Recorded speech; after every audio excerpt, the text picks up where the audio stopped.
নমস্কার, আবারও চলে এলাম এক নতুন এপিসোড নিয়ে। তো আজকে দেখো দীঘার সায়েন্স সিটি, ঠিক আমার পেছনে দেখতে পাচ্ছেন। তো চলুন ভিডিওটি শুরু করা যাক।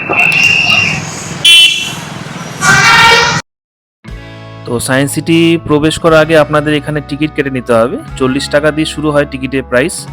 তো এখানে বিভিন্ন রকমের টিকিটস রয়েছে, আপনারা সামনে দেখতে পাচ্ছেন। তো এখানে টিকিট কেটে আপনাদের ভেতরে প্রবেশ করতে হবে। দীঘা মানেই সমুদ্র, ঢেউ আর সৈকত, কিন্তু দীঘায় এমন একটা জায়গা আছে যেখানে সমুদ্রের বদলে আপনি পেয়ে যাবেন বিজ্ঞান, মহাকাশ আর ডাইনোসরের এক অন্যরকম জগৎ। আজ আমরা ঘুরে দেখব Digha science centre and national science ক্যাম্পে।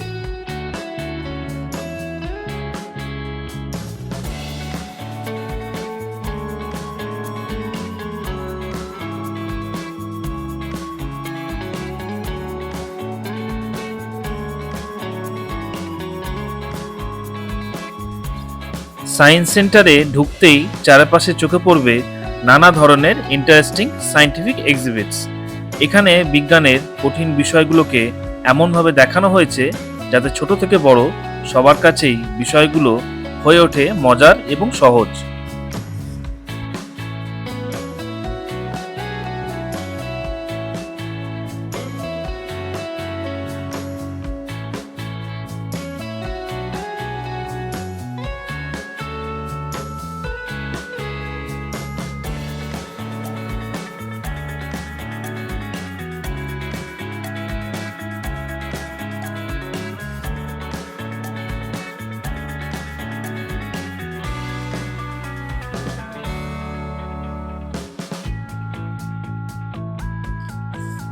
মিউজিয়ামের ভেতরে হাঁটতে হাঁটতে একের পর এক এমন অনেক এক্সিবিট দেখতে পাবেন যেগুলো আমাদের দৈনন্দিন জীবনের সঙ্গে বিজ্ঞানের সম্পর্কটাকে খুবই সহজভাবে বুঝিয়ে দেয়।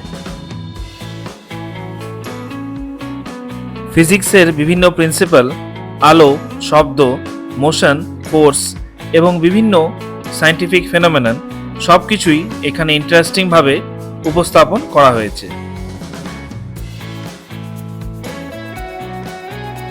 আর সবচেয়ে মজার বিষয় হলো অনেকগুলো এক্সিবিট নিজে হাতে অপারেট করা যায়, তাই শুধু দেখার পরিবর্তে নিজেরাই এক্সপেরিমেন্ট করে বুঝতে পারবেন বিজ্ঞানের নিয়মগুলো আসলে কিভাবে কাজ করে।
আমরা প্রতিদিন যে সমস্ত জিনিস ব্যবহার করি তার পেছনেও যে কতটা সায়েন্স কাজ করে বিভিন্ন এক্সিবিটের মাধ্যমে সেটাই খুব সহজভাবে তুলে ধরা হয়েছে।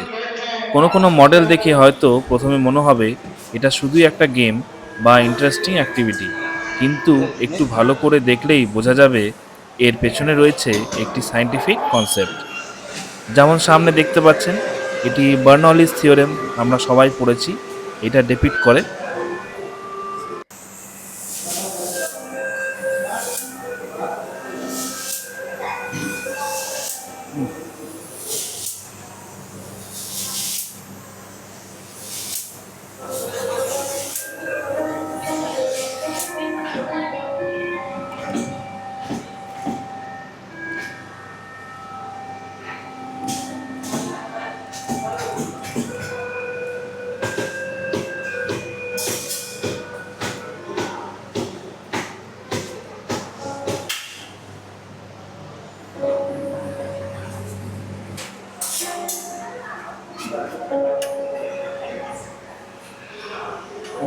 ডেক্সটারি টেস্ট।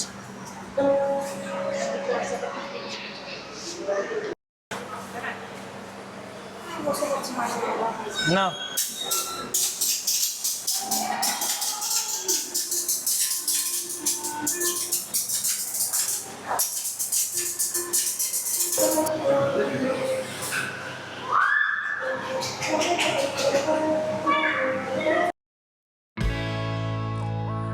প্যারেন্টস এবং অ্যাডাল্টসরাও এখানে অনেক ইন্টারেস্টিং বিষয় দেখতে এবং জানতে পারবেন। বিশেষ করে যারা সায়েন্স নিয়ে কিউরিয়াস, তাদের জন্য মিউজিয়ামের এই ইন্টারঅ্যাক্টিভ সেকশন বেশ ভালো লাগতে পারে।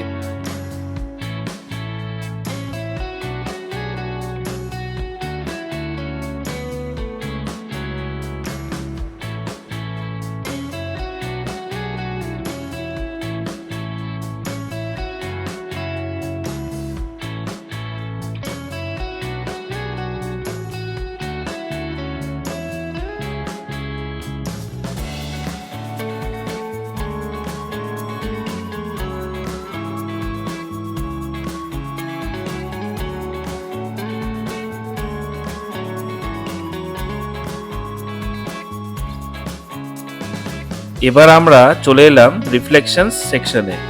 এখানে দেখানো হয়েছে আলোর একটি খুব গুরুত্বপূর্ণ প্রপার্টি, রিফ্লেকশন, অর্থাৎ কোনো সারফেসে আলো পড়ে আবার ফিরে আসা।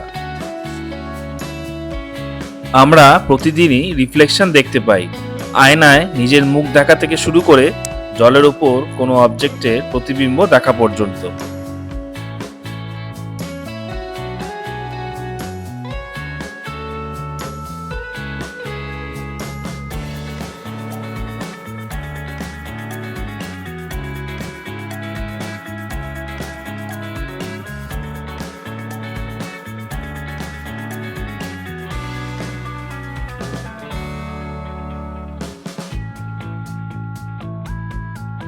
এখানে বিভিন্ন ধরনের মিরর এবং অপটিক্যাল সেটআপ ব্যবহার করে রিফ্লেকশনের বিভিন্ন এফেক্ট দেখানো হয়েছে।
সবচেয়ে ইন্টারেস্টিং বিষয় হলো এগুলো শুধু দেখে বোঝা নয়, নিজে এক্সপেরিমেন্ট করলেই আরোই পরিষ্কারভাবে বোঝা যায় যে আলোর ডাইরেকশন পরিবর্তন হলে রিফ্লেকশনও কিভাবে পরিবর্তিত হয়।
বিজ্ঞানের এই ছোট্ট কনসেপ্টটাই আমাদের দৈনন্দিন জীবনে কতটা গুরুত্বপূর্ণ এই এক্সিবিটে সেটাই খুব সুন্দরভাবে তুলে ধরা হয়েছে।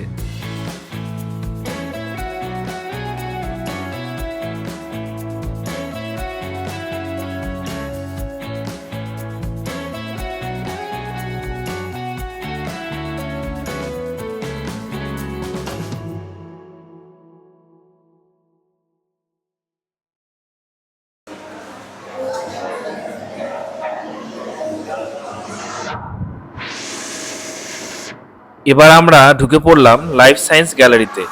এই সেকশনে মূলত আমাদের জীবজগৎ, মানবদেহ এবং জীবনের বিভিন্ন বৈজ্ঞানিক দিক সম্পর্কে সহজভাবে তুলে ধরা হয়েছে।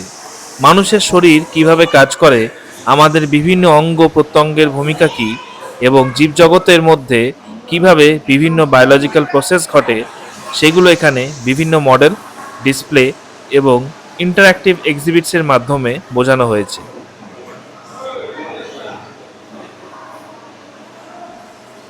এখানে জীবনের একেবারে ছোট্ট স্তর থেকে শুরু করে বিভিন্ন জীব ও তাদের বৈশিষ্ট্য সম্পর্কে জানার সুযোগ রয়েছে।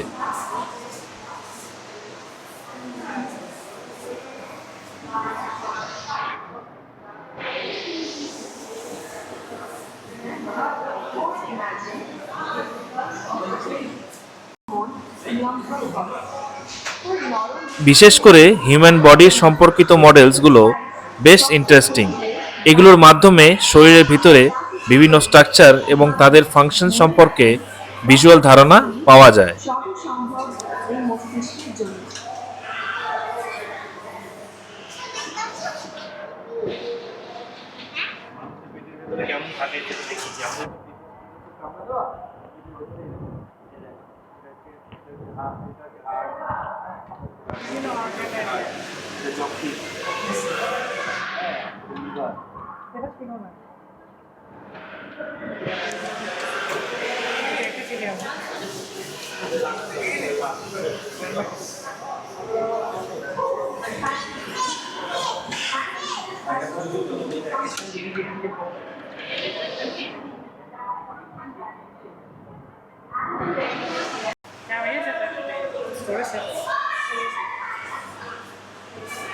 শুধু মানুষ নয়, আমাদের চারপাশের বিভিন্ন জীব, তাদের এনভায়রনমেন্ট এবং জীবনের বৈচিত্র্য নিয়েও এখানে বেশ কিছু তথ্য ও প্রদর্শনী রয়েছে।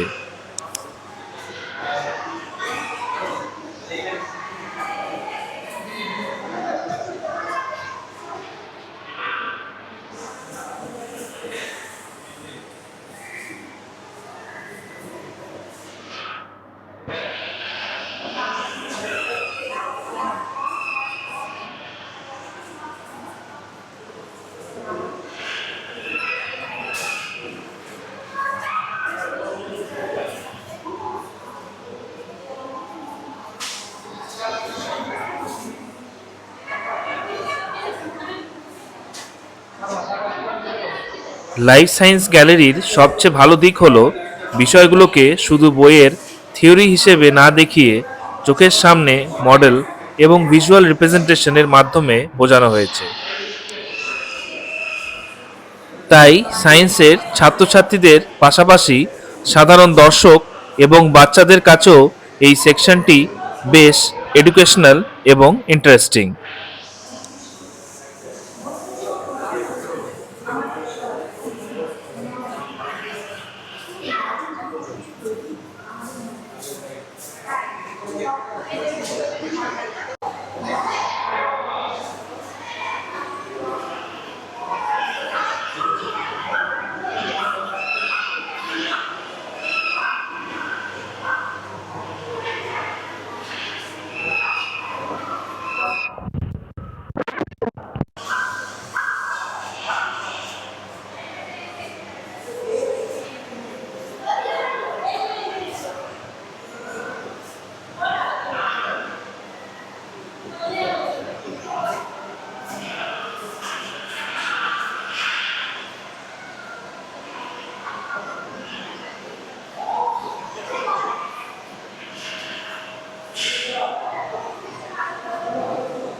লাইফ সায়েন্স গ্যালারির এই অংশে আমরা দেখতে পেলাম প্ল্যান্ট কিংডম এবং অ্যানিম্যাল কিংডম নিয়ে সুন্দর কিছু ডিসপ্লেস। প্রথমে আসি প্ল্যান্ট কিংডমে। পৃথিবীর বিভিন্ন ধরনের উদ্ভিদকে তাদের বৈশিষ্ট্য, গঠন এবং জীবনচক্রের ভিত্তিতে বিভিন্নভাবে শ্রেণীবদ্ধ করা হয়। ছোট ছোট উদ্ভিদও থেকে শুরু করে বিশাল গাছ, প্রতিটি উদ্ভিদেরই আমাদের ইকোসিস্টেমের গুরুত্বপূর্ণ ভূমিকা রয়েছে। উদ্ভিদ আমাদের শুধু অক্সিজেনই দেয় না, খাদ্য, ঔষধ এবং বিভিন্ন প্রয়োজনীয় উপকরণও গুরুত্বপূর্ণ উৎস। পাশাপাশি তারা ইকোসিস্টেমের ফুড চেনের একটি ফান্ডামেন্টাল অংশ। এরপর রয়েছে অ্যানিম্যাল কিংডম। পৃথিবীতে অসংখ্য ধরনের প্রাণী রয়েছে। আকার, গঠন, বাসস্থান এবং জীবনযাত্রার দিক থেকে যাদের মধ্যে রয়েছে বিশাল বৈচিত্র্য। সহজভাবে সেই ডাইভার্সিটি এবং ক্লাসিফিকেশনকে এখানে তুলে ধরা হয়েছে বিভিন্ন মডেল ও ডিসপ্লেজের মাধ্যমে। জলজ প্রাণী থেকে স্থলজ প্রাণী, ছোট ইনসেক্টস থেকে শুরু করে বড় ম্যামেলস, প্রতিটি প্রাণীরই প্রকৃতির ভারসাম্য বজায় রাখতে নিজস্ব ভূমিকা রয়েছে। প্ল্যান্ট কিংডম এবং অ্যানিম্যাল কিংডমের এই অংশটি আমাদের একটা গুরুত্বপূর্ণ বিষয় মনে করিয়ে দেয়। পৃথিবীর প্রতিটি জীব একে অপরের সঙ্গে কোনো না কোনোভাবে কানেক্টেড। তাই প্রকৃতি ও জীব বৈচিত্র্যকে বুঝতে এবং সংরক্ষণ করতে হলে এই পুরো ইকোসিস্টেমটাকেই আমাদের গুরুত্ব দিতে হবে।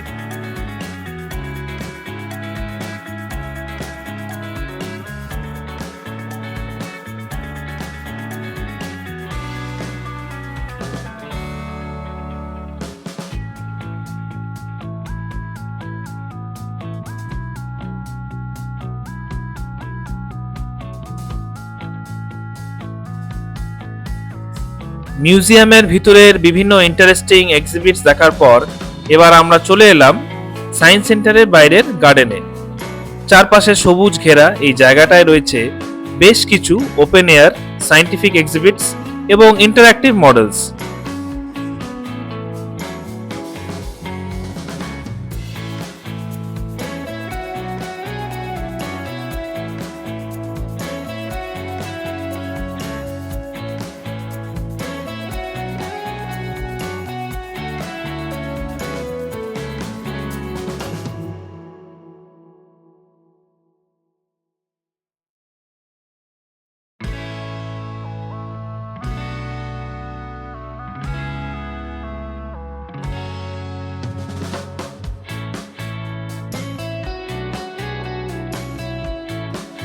এখানেও কিন্তু শুধু বসে দেখার মতো কিছু নেই। বিভিন্ন মডেলের মাধ্যমে সায়েন্সের বিভিন্ন প্রিন্সিপালকে প্র্যাকটিক্যালভাবে বোঝানোর চেষ্টা করা হয়েছে। খোলা আকাশের নিচে দাঁড়িয়ে এই এক্সিবিটসগুলো এক্সপ্লোর করার এক্সপিরিয়েন্সটা ইনডোর মিউজিয়ামের থেকে একেবারেই আলাদা।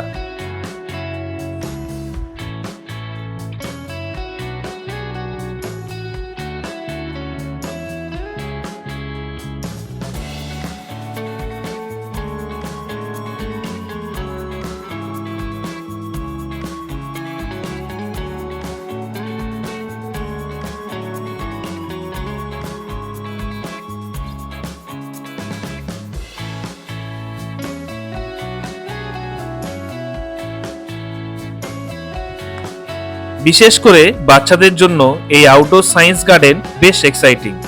খেলতে খেলতেই তারা বিভিন্ন সায়েন্টিফিক কনসেপ্ট সম্পর্কে জানতে পারে।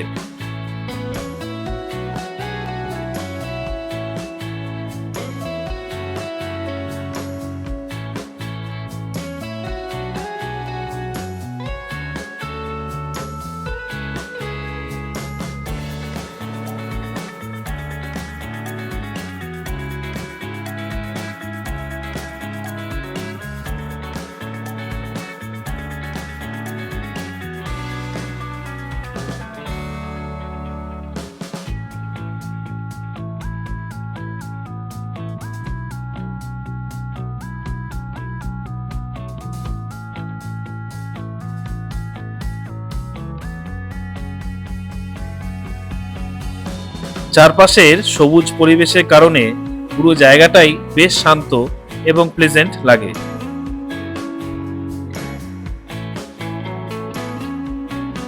এবার দেখাবো আপনাদের সবার ফেভারিট জুরাসিক পার্ক।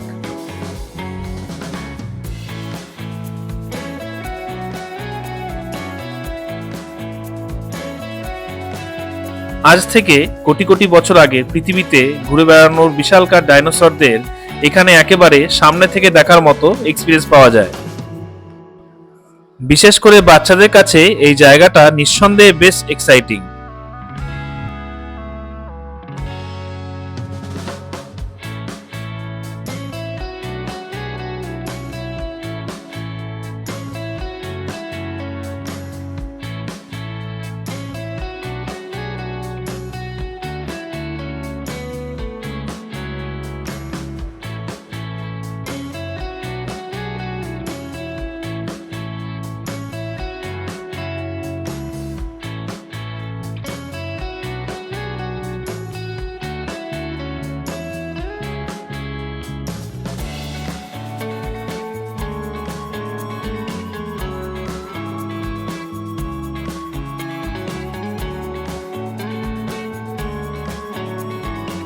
দীঘার সায়েন্স সিটির ভেতরে স্পেস অ্যান্ড অ্যাস্ট্রোনমি সেন্টার আর ইনোভেশন হাবটি আপাতত বন্ধ রয়েছে মেরামতির কারণে।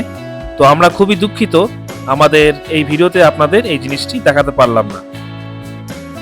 তো সায়েন্স সিটির মাঝখানে রয়েছে এই বিশাল ক্যাফেটেরিয়া, তো আপনারা চাইলে এখানে খাবার খেতে পারেন।